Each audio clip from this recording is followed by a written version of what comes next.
If you're on the road more than you're home, you have to be tempted by a PC this portable. It's like catnip for road warriors. And built-in 4G to keep you connected anywhere only sweetens the deal. But performance and pricing that are less competitive make Surface Go LTE less compelling. This is the Mr. Mobile Review. Folks, I try to treat everything that crosses my desk equally, but I will admit, I'm a bit of a Surface fan. I think the Surface Book 2 is one of the most incredible PCs ever produced. I'm chomping at the bit to cover those Surface headphones that Daniel Rubino is hogging, and I've been using a Surface laptop since it came out. Stay tuned through today's epilogue for my thoughts on its sequel, by the way. So, when Microsoft announced this much smaller Surface aimed at the more mobile among us, I knew I was going to be hooked. And the hardware is a major win. About the only thing I don't like is the big bezel around the display. Everything else about this 1-pound magnesium package is fantastic. The rock-solid kickstand that lets you angle from nearly flat to nearly vertical and anywhere in between, with a micro SD slot tucked cleverly beneath. Windows Hello that lets you log in with your face. Windows 10s if you're content with back-to-school software, upgradable to 10 Pro if you're not. The Surface Go is easy to hold one-handed if you're reading a book or browsing, and it's small enough to fit on all but the tiniest of airline seatback trays. About the only place it's not comfortable is in your lap, and that hasn't changed since the first Surface 6 years ago.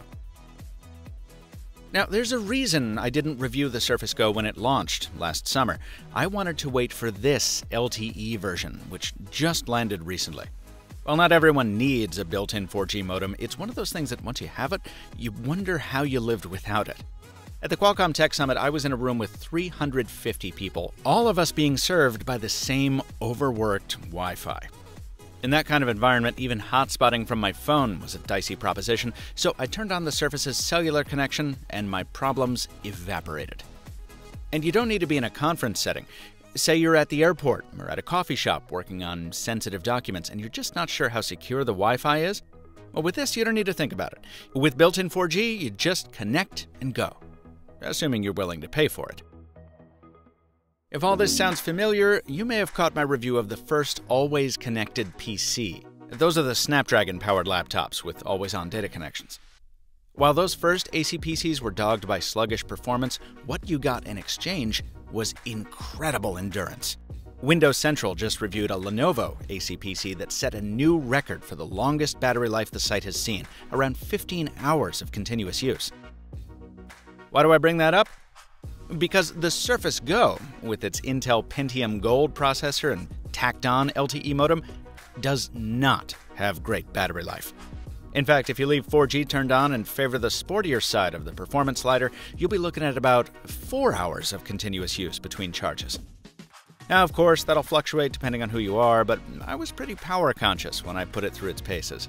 A handful of tabs in Edge, writing in Google Docs, and flitting between Slack, YouTube, and email mainly. 4 hours on that kind of workload is pretty weak. Now, it's possible to make the battery last longer by easing off on that performance slider, but most people aren't going to want to do that. You see, even pegged at the fastest setting, I found the Surface Go quite easy to slow down. It's especially pokey at opening programs, once taking a leisurely 12 seconds to launch Amazon Kindle. The point is, if we were going to have to settle for slower performance, I'd have preferred a Snapdragon. At least then we could have had that legendary battery life. And finally, there's the price tag. As usual, this type cover you've been watching me clack away on is comfortable, compact, clever, and absolutely not included in the box. Add another $129 for that, plus another $130 extra for LTE, and you're looking at about $800 out the door for the whole package. At press time, there's plenty of laptops on the Microsoft Store around the same price point, running on more powerful Core i5 and i7 processors.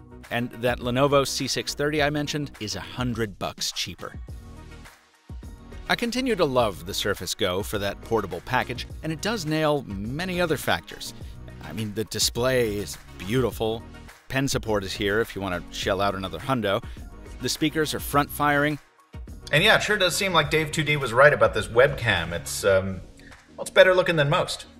But until Surface Go gets refreshed with either a more powerful or more power-efficient processor, it's tough to recommend for the price, unless you place portability above literally everything else. Epilogue. The fanboy in me has to go out on a kudos for the Surface Go's USB-C port. While it comes with the high-speed Surface charger in the box, I've barely used it at all because of my belief that in 2019, we should be able to charge everything using one cable. The Surface Go lets me do that, unlike its cousin, the Surface Laptop 2. I had fully intended to give this machine its own review, but despite the significant platform bump under the hood, it's otherwise such a close clone of its predecessor that I just found I didn't have much to say. And yeah, it lacks a USB-C port, which just makes very little sense to me at this stage of the game. While I wait for the next refresh of the Surface Laptop, I'll direct you to Daniel Rubino's review to learn more, and I'll encourage you to please subscribe to the Mr. Mobile so you don't miss another 2 laptop reviews coming down the pipe to close out 2018, one of which I'm much more excited about than I expected to be. Drop your guesses down in the comments or your feedback if you own a Surface Go. Until next time, thanks for watching, and stay mobile, my friends.